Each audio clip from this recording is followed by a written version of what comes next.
I often see people online asking what order they should watch a particular film franchise in for the first time, like Star Wars, X-Men, or even the Marvel Cinematic Universe. People will suggest all sorts of different, sometimes convoluted viewing orders, but to me you should almost always watch them in the way they were released. Of course, I'm only talking about on the first viewing. After that, it doesn't really matter. For example, with Star Wars, the most common example of this being an issue, some people say release order, some say chronological order, and others will say something like the so-called machete order that goes 4, 5, 1, 2, 3, 6, with sometimes the Phantom Menace being skipped. Rogue One is often suggested to be watched before the 1977 original as well. However, I think this way of thinking is flawed for several reasons. The reality is that these films often assume you've seen the previous installments. This is definitely true of the prequels, which are filled to the brim with references and callbacks to the original trilogy. But more importantly, it makes the relatively flat characters way more interesting when you know how they end up. If you watch episode 1 as your first film, you might be annoyed by having an obnoxious kid as one of the main characters, but at least knowing that he turns into Darth Vader makes you a bit more interested in his story.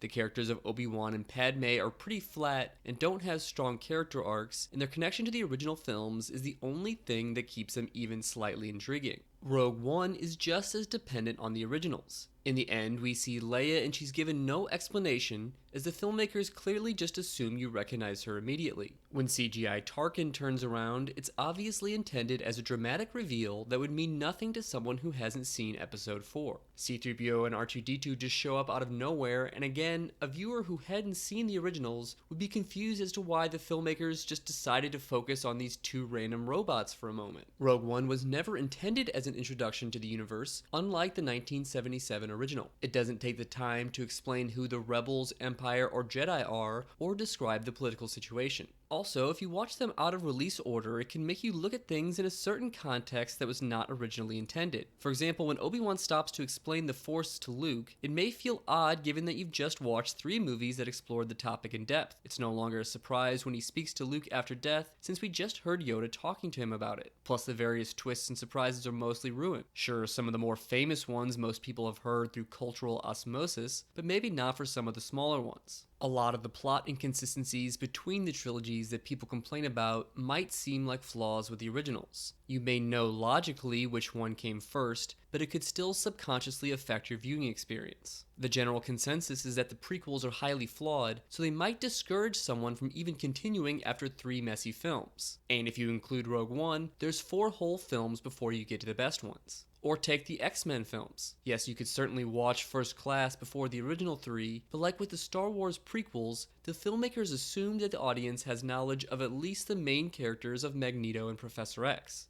The story is much richer and the relationship more meaningful when you've already had 3 movies worth of character development.